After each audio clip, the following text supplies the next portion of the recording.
विद्यार्थी मित्रांनो, सह्याद्री ट्युटोरियल्स मध्ये तुमचं स्वागत आहे. सगळ्यात अगोदर क्वेश्चन बघा, की तुम्हाला इथं काय दिसतंय रे? कॉपर सीसीपी लॅटिस दिसतंय, लक्षात घ्या. ऑक्युपाय एज सेंटर बोलतायत. गोल्ड कुठं आहे? बॉडी सेंटर बोलतायत आणि अलॉयचा फॉर्म्युला विचारलाय. नेक्स्ट क्वेश्चन बघा तुम्हाला. फॉर्म्युला ऑफ द कंपाऊंड विचारलाय आणि कुठं ऑक्युपाय करतायत ते दिलेलं आहे, लक्षात घ्या. त्याच्यानंतर मी तुम्हाला सांगतो अजून बघा इथं काय दिलंय, कॅटायन anion हे दिलेलं लक्षात घ्या. ऑक्ट्रायडल वॉइड्स बद्दल दिलंय. फॉर्म्युला विचारलाय. तुम्हाला सांगतो इतकं इझी नाही वाटत मुलांना. म्हणून हा पॉइंट मुलांना कळतच नाहीत किंवा कन्फ्युजन असतं. पण हा व्हिडिओ तुम्ही बघणार आहे शेवटपर्यंत आणि सगळ्यात सोपा पॉइंट हाच आहे असं तुम्हाला वाटणार आहे. पण 3, 4, 5, 6, 7, 8, 9 9-10 क्वेश्चन्स मी घेणार आहे. सगळे क्वेश्चन्स घेणार आहे. सगळे टाइप मी कव्हर करणार आहे. मग तुम्हाला हा व्हिडिओ शेवटपर्यंत बघायचा. बरं आता सांगतो. ही जी कन्सेप्ट आहे ना, की मला फॉर्म्युला डिराईव्ह करायचा आहे फ्रॉम व्हॉइड्स म्हणूया आपण. इथं मला तुम्हाला सांगायच्या काही गोष्टी बरं का. हा जो तुमचा क्यूब आहे ना, बघा क्यूब. त्यातली ही असते एज. मग ही जी एज आहे ना, त्याचं कॉन्ट्रिब्युशन असतं 1/4 बरं का रे बाळांनो. म्हणजे त्या एजवर 1/4 एटम असतो. हां, याला म्हणायचं कॉर्नर. मग कॉर्नरचं कॉन्ट्रिब्युशन 1/8 असतं, लक्षात घ्या. तुम्ही जर असे एटम मांडले ना इथं, तुमच्या लक्षात येईल की एटमचा 8वा पार्ट त्या कॉर्नरवर असतो. फेस लक्षात घ्या. फेसचं कॉन्ट्रिब्युशन हाल्फ असतं. म्हणजे एका फेसवरती अर्धा एटम त्या क्यूबच्या आत असतो, लक्षात घ्या. त्याच्यानंतर अजून काय राहिलं रे? एज, कॉर्नर, फेस आणि बॉडी सेंटर म्हणलं तर रे बाळांनो, बीसी म्हणतो मी. बॉडी सेंटर याचा अर्थ सेंटरमध्ये एक एटम आहे. अरे लिहून घ्या किंवा व्हिडिओ स्क्रीनशॉट तरी काढा. हे सगळं कॉन्ट्रिब्युशन आहे. ओके. आता सांगतो. तुम्हाला ते देतील एचसीपी लॅटिस म्हणतील. कुठलं म्हणतील? एचसीपी किंवा फेस सेंटर एफसीसी म्हणतील. Okay, FCC. लक्षात ठेवायचं जर तुम्हाला एचसीपी अरेंजमेंट दिली किंवा एफसीसी दिली तर त्यात 6 एटम असतात. 6 एटम असतात हे लक्षात ठेवायचं. जर सीसीपी दिली तर 4 एटम असतात हे लक्षात ठेवायचं. म्हणजे मी इथं लिहितोय नंबर ऑफ एटम. मग सांगा बघू रे बाळांनो, सीसीपी मध्ये किती एटम असतात? 4. एचसीपी मध्ये किती असतात? 6 एटम असतात हे लक्षात घ्या. आता मी इथं लिहितोय ऑक्टाहायड्रल वॉइड्स. ऐक, जेवढे एटम तेवढेच ऑक्टाहायड्रल वॉइड्स. जेवढे एटम तेवढेच ऑक्टाहायड्रल वॉइड्स. बघा, आता वॉइड्स म्हणजे काय बघा, की माझ्याकडे एक खाली 3 एटम आहेत एकमेकाला चिकटून एका प्लेनमध्ये. त्याच्यामध्ये मी बरोबर सेंटरला एक एटम ठेवला. तर ते मध्ये जी रिकामी जागा राहते ना, मोकळी जागा, त्याला आपण वॉइड्स म्हणतो बरं का. आता हे जे ऑक्टा आणि टेट्रा वॉइड्स म्हणजे काय, तुम्ही पुस्तकात जरा डायग्राम बघा. आजचं टार्गेट आहे फॉर्म्युला तयार करून दाखवायचं बरं का. जेवढे एटम तेवढेच ऑक्टाहायड्रल वॉइड्स आणि त्याच्या डबल असतात टेट्राहायड्रल वॉइड्स. मग इथं 4 म्हणलं तर 8 येणार, इथं 12. एवढंच तुम्हाला लक्षात ठेवायचं आहे. आणि परत रिव्हिजन. एजचं कॉन्ट्रिब्युशन 1/4, फेसचं कॉन्ट्रिब्युशन 1/2, त्याच्यानंतर कॉर्नरचं कॉन्ट्रिब्युशन 1/8 आणि बॉडी सेंटरमध्ये एक एटम असतो. चला परत स्क्रीनशॉट काढा. हां, परत स्क्रीनशॉट काढा हे लक्षात घ्या. ओके. दिसतोय सगळं व्यवस्थित? काढा स्क्रीनशॉट. ठीक आहे? ओके. आता स्क्रीनशॉट तुम्ही काढलाय. घेऊया ना पहिला प्रश्न. सोडवूया की याचे आपण उत्तर. सगळेजण लक्ष द्या. कॉपर आहे. कॉपर आहे. अजून सिल्वर आहे. ठीक आहे. गोल्ड पण आहे. एक नंबर. कोण कुठं आहे ते बघा. Copper, copper, copper. कॉपर आहे सीसीपी लॅटिस 4 एटम. कॉपर कुठं आहे? CCP 4 atom. आता गोल्ड कुठं आहे? गोल्ड आहे. सिल्वर बघूया. Silver occupy edge centre. काय म्हणले त्यांनी? Edge centre. सांगतो एजचं कॉन्ट्रिब्युशन 1/4. अशा 12 एजेस असतात. 4 व्हर्टिकल एजेस. म्हणजे कळतं तुम्हाला सांगा बघा. 4 व्हर्टिकल थांबा पहिला क्यूब काढतो म्हणजे कळेल आपल्याला बरं का. हां. 1, 2, 3, 4 व्हर्टिकल. वरच्या 4 एजेस आणि खालच्या 4 एजेस. आता गोल्ड कुठे आहे बघा. Gold, gold, gold. Gold is present at the body centre. Body सेंटरमध्ये एकच एटम असतो. आता किती सोपं वाटलंय सांगा बघू. मला माझ्या फॉर्म्युल्यात कॉपर 4 आहेत. माझ्या म्हणजे ह्याच्या बरं का. एजी बघा 3 आहेत आणि एयू एकच आहे. बघा CU4, AG3, AU. आवडलं ना? समजलं ना तुम्हाला लक्षात घ्या. सगळं कशावर डिपेंड आहे? याच्यावर डिपेंड आहे ना बघा बाळांनो सगळं. सोपं आहे. मग व्हिडिओला लाईक कोण करणार? लाईक करा. मित्रांबरोबर शेअर करा. मी तुम्हाला सांगतो तुमच्या चांगल्या मित्राला हे शिकवा. माझा व्हिडिओ बघा, हे क्वेश्चन तुम्ही स्क्रीनशॉट काढून घ्या, मित्राला सोडवायला लावा. त्याला नाही जमलं तर त्याला एक्सप्लेन करा. मुली असतात स्वार्थी बरं का. सगळ्याच नाही बरं का. काही मुली नाराज होतील लक्षात घ्या. बऱ्याचशा ना किंवा टॉपर बऱ्यापैकी ना सांगायला तयार होत नाहीत. माझ्या व्हिडिओमध्ये मी कॉमेंट बघितले, "सर लय कॉम्पिटिशन वाढवताय तुम्ही."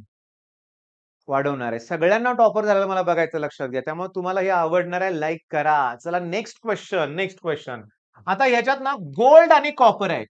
जे आहे ते लिहायचं. गोल्ड आणि कॉपर. आता कोण कुठे आहे ते बघूया आपण हां. कॉपर पुन्हा क्युबिक लॅटिस आहे. कॉपर पुन्हा क्युबिक लॅटिस आहे आणि गोल्ड आहे at the corner of the cube. बघा लक्ष द्या. गोल्ड कुठे आहे बघता. कॉर्नर ऑफ द क्यूबला कोण आहे सांगा गोल्ड. कॉर्नरचं कॉन्ट्रिब्युशन 1/8 असतं. असे 8 कॉर्नर असतात. मग मला AU2 जरा गडबड वाटते बरं का. 8 लाख कॅन्सल एकच येणार ना. आपण काही नाही करायची आपण. AU ठीक आहे. आता कॉपर कुठे आहे? Copper atom occupy the centre of the face. फेसचं कॉन्ट्रिब्युशन किती असतं? 1/2 असे 6 फेस आहेत. 8 ला 8 कॅन्सल एकच AU आहे. 6 ला 2 डिव्हाइड करा 3C म्हणजे मला फॉर्म्युला मिळाला AuCu3. जबरदस्त. जबरदस्त समजतंय लक्षात घ्या. समजतंय तुम्हाला. मग आता पुढचा प्रॉब्लेम तुम्ही सॉल्व्ह करणार आहे. कसं सॉल्व्ह? कोण-कोण आहे बघा. एक्स आणि वाय आहे. एक्स हा कॅटायन आहे, पॉझिटिव्ह चार्ज. वाय हा एनायन आहे, निगेटिव्ह चार्ज. बर कोण कुठं आहे ते बघा. Y form cubic close packing CCP 4 atom. HCP असतं तर 6 लिहिलं असतं. म्हणजे वाय साठी मला 4 कळालं. आता एक्स काय करतोय? एक्स काय करतोय की सगळे ऑक्टाहेड्रल वॉइड्स ऑक्युपाय करतोय. जेवढे ॲटम तेवढेच ऑक्टाहेड्रल वॉइड्स असतात. तर ते सगळं एक्स काय करतोय? ऑक्युपाय करतोय.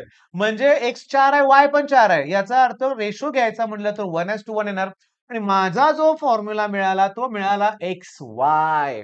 नाही समजलं परत एक्सप्लेन करू सांगतो. लिहून तर घेतलं आपण. वाय त्यांनी दिले CCP म्हणून 4 लिहिलं. आता व्हॉइड्स. जेवढे ॲटम तेवढेच ऑक्टाहेड्रल वॉइड्स असतात आणि त्याच्यात डबल असतात टेट्रा. टेट्राबद्दल विचारलंच नाहीये. मग ऑक्टा किती आहे? 4.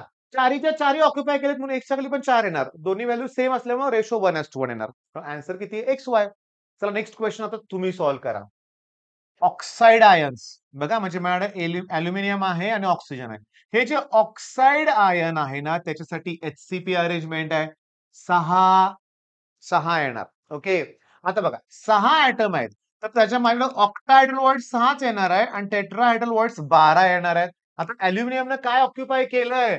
Aluminium occupy 2/3 of the octahedral voids. 2/3 of the octahedral voids. जेवढे ॲटम तेवढेच ऑक्टाहेड्रल वॉइड्स असणार आहेत. आता शांतपणे बघा, समजून घ्या, की 6 ला 3 ने डिव्हाईड करा 2 येईल. 2 2 जा इकडं 4 येईल, इकडं 6 येईल. चला याला प्रत्येकाला पुन्हा 2 ने डिव्हाईड करा. 2 2 जा 4, 2 3 जा आणि मला फॉर्म्युला मिळाला Al2O3. कुणी एवढी मगजमारी करायला सांगितली होती? अॅल्युमिनियम ऑक्साईड 9th स्टँडर्डच्या मुलांना दिलं असतं ना अॅल्युमिनियम ऑक्साईड तर असं म्हटलं असतं, की अॅल्युमिनियमची व्हॅलेन्सी 3 आहे, ऑक्सिजन 2 आहे, याला मल्टिप्लाय करा. आलं का Al2O3? हां, पण घाई नाही करायची, घाई नाही करायची. कारण सांगू का? नायट्रोजनचे ऑक्साइड्स किती आहेत माहिती आहे का? नायट्रोजनचा NO आहे, NO2 आहे, N2O आहे, N2O5 आहे. त्यामुळे घाई करायची नाही बरं का लक्षात घ्या. हे त्यांनी जसं दिलंय ना तसं लिहायचं. भले चुकीचं असतील. काय आपल्याला करायचंय? ऑक्टा तर ऑक्टा, टेट्रा तर टेट्रा लक्षात घ्या. Al2O3 ऑप्शन ए करेक्ट आहे. चला नेक्स्ट क्वेश्चन. आता एक गंमत सांगू का? हे मी का घेतोय तुम्हाला सांगू का? लाईव्ह सेशनमध्ये घेणार आहे तो प्रश्न पुढे 2025च्या सीईटीमध्ये पीवायक्यूमध्ये हा क्वेश्चन होता या टाईपचा. मग मी मुलांना काय म्हटलं, डिटेल तुम्हाला एक्सप्लेन करतो आणि मुलांना म्हटलं ते मी लगेच करून दाखवतोय लक्षात घ्या. मग लाईव्ह सेशन रोज संध्याकाळी 9:30 वाजता असतं आपलं ऍप्लिकेशन नाही आपल्या युट्यूब चॅनलवर असतं लक्षात घ्या. अटेंड करायला विसरू नका. युट्यूब लिंक पाठवत नाही. नोटिफिकेशन बऱ्यापैकी 1-2 व्हिडिओला जातच नाहीये. बऱ्याच मुलांना सांगितलं, की दुसऱ्या दिवशी लाईव्हचं नोटिफिकेशन त्यांना आलंय. तर लाईव्हचं नोटिफिकेशन जागेवर आलं पाहिजे की नाही? तर तुमची जबाबदारी काय मग 9:30 वाजता अलर्ट राहायचं. सुरू होणार म्हणजे होणारच लाईव्ह आपलं बरं का. आता इथं बघा. Oxide arranged in the CCP. ऑक्साइडच्या खाली मी 4 लिहितो. CCP आहे म्हणून. ए आणि बी. आता बघा ए न कुणाला ऑक्युपाय केलंय 1/6 लिहितो मी. 1/6 ऑफ द टेट्राहायड्रल व्हॉइड. मग टेट्राहायड्रल व्हॉइड मी 8 का लिहिले? जेवढे ऍटम असतात तेवढेच ऑक्टाहायड्रल वॉइड्स असतात. त्याच्या डबल काय असतात टेट्राहायड्रल. बी कुठे आहे बघा? बी ऑक्युपाय 1/3. मग लिहितो इथं मी 1/3. काय 1/3 of the octahedral voids. Octahedral voids किती आहेत? 4 आहेत. एक काम करूया का रे बाळांनो, प्रत्येकाला की नाही पहिलं 4 ने डिव्हाईड करूया. म्हणजे इथे येणार 2, खाली येणार 6, इथे येणार 1, खाली येणार 3, इथे येणार 1. मी प्रत्येकाला 4 ने डिव्हाईड केलं. 4 2 जा 4 ला 4 कॅन्सल. प्रत्येकाला मी 6 न मल्टिप्लाय करतो. चला इथं 6 न मल्टिप्लाय करा 2 येईल. इथं 6 न मल्टिप्लाय करा, इथं पण 2 येईल. इथं 6 न मल्टिप्लाय करा, इथं 6 येईल. आता प्रत्येकाला 2 ने डिव्हाईड करा. म्हणजे मला 1:1:3 मिळालं. 1:1:3. ऑप्शन ए करेक्ट आहे. ऑप्शन ए करेक्ट आहे. आता मला असं वाटतंय भरपूर झालं लक्षात घ्या. 10 मिनिटाच्या या व्हिडिओमध्ये तुम्हाला सगळं कळालंय रे बाळांनो. कोण कुणाला ऑक्युपाय करते राहायचं. सिंपल कॅल्क्युलेशन करायचं आणि सोडवायचं लक्षात घ्या. सिंपल कॅल्क्युलेशन करून सोडवायचं आहे. आता लक्ष द्या. वेगळा प्रकार आहे. एक्सच्या खाली मी 6 लिहितो. एचसीपी लॅटिस आहे. आणि वाय न काय करतोय 75% म्हणजे 75/100 एवढं ऑक्युपाय केलंय. कुठले? Tetrahedral voids. जेवढे ॲटम आहेत तेवढेच असतात ऑक्टाहायड्रल वॉइड्स आणि त्याच्या डबल असतात टेट्राहायड्रल वॉइड्स. आता सांगू का गंमत म्हणजे 75% म्हणजे 3/4 असतं बरं का बाळांनो. म्हणजे इकडे 9 येणार. मग 3 2 जा 3 X2Y3 हा तुमचं हे आहे लक्षात घ्या. आता मी पुढचा प्रॉब्लेम जो आहे ना, मी नेक्स्ट क्वेश्चन तुम्हाला ॲज अ होमवर्क देणार आहे. एनायन म्हणजे निगेटिव्ह, कॅटायन म्हणजे पॉझिटिव्ह. निगेटिव्ह आहे ते एचसीपी असल्यामुळे 6 लिहितोय. निगेटिव्ह कोण आहे रे? ए कॅटायन आहे आणि बी. 6 लिहितोय एचसीपी असल्यामुळं. आता ए न काय केलंय 2/3 of the octahedral voids occupy केलेत म्हणजे 6. 1 सेकंद. सेम आत्ता सोडवल्यासारखं मला वाटायला लागलंय. आत्ताच सोडवल्यासारखं वाटायला लागलंय. बघा 1/3, 1/3, 1/3 नाही ऑल म्हणलंय. मला असं वाटलं रे क्षणभर घेतल्यासारखं वाटलं मला प्रॉब्लेम बरं का. 1/3, 1/3 इकडे बघा बघू. नाही हा वेगळा आहे. बरं असू दे काही हरकत नाही. अरे हां, लाईव्हमध्ये घेतला होता रे. लाईव्हमध्ये मी घेतला होता लक्षात घ्या. आता बघा 6 ला 6 कॅन्सल 3 इकडे मिळेल का 2:3 A2B3 आन्सर करेक्ट आहे. मग चला आता हे तुम्ही सोडवा. ए म्हणजे कॅटायन, बी म्हणजे ॲनायन. माझ्यापेक्षा फास्ट सोडवा. मी सोडवते पण तुम्ही माझ्या अगोदर करा. ॲनायन सीसीपी. ॲनायन बी आहे. सीसीपी म्हणजे 4 येणार. कॅटायननं 1/3 of the tetrahedral void occupy केलेत. म्हणजे किती? 8. मग आता काय करतोय बघा. पहिल्यांदा मी प्रत्येकाला 4 न डिव्हाईड करतो. 2/3 आणि 1 येईल. 3 न मल्टिप्लाय करतो. 2:3 येईल. 2:3 ऑप्शन सी करेक्ट आहे. मग चला हा शेवटचा घेऊया अजून एक क्वेश्चन लक्षात घ्या. बी मायनस आणि ए प्लस आहे. A plus B minus. B minus occupy corner of the cube forming CCP structure होय. आणि A plus occupy half the tetrahedral voids. हे अवघड आहे. ए ना half the tetrahedral voids occupy केलेत आणि टेट्राहायड्रल वॉइड्स ना 8 आहेत बाळांनो. सीसीपी 8 आहेत. पण तुम्हाला सांगू का ऍक्च्युली बी मायनस आहे ना ऑक्युपाय केलंय कॉर्नरला. कॉर्नरला ऑक्युपाय केलं लक्षात घ्या. कॉर्नरचं कॉन्ट्रिब्युशन तर 1/8 असतं. इंटू 8 येणार लक्षात घ्या. इंटू 8 येणार. आता मी तुम्हाला सांगतो, इथं आलं 4:1. इथं काय आलं सांगा 4:1. मग मला इथं थोडासा प्रॉब्लेम वाटतोय बरं का. मला याचा आन्सर तुमच्याकडून कॉमेंटमध्ये पाहिजे. पाहिजे, पाहिजे, पाहिजे. म्हणजे मला काय विचारायचंय, की बी मायनस आयननं सीसीपी स्ट्रक्चर ऑक्युपाय केलंय. मग जर मी स्टार्टला इथं जर 4 लिहिलं असतं समजा 4 तर 4:4 ऑप्शन डी आला असता करेक्ट, हे की नाही? पण आता काय करायचं ह्याचं मला तुमच्याकडून उत्तर हवं आहे. मग हा व्हिडिओ मी इथे थांबवतोय लक्षात घ्या. हा टाइप तुमच्या लक्षात आला. CCP, HCP, trihedral, tetrahedral voids, edge, contribution, face, कॉर्नरचं कॉन्ट्रिब्युशन. ठीक आहे, मग हा पॉइंट क्लिअर करा. All the best.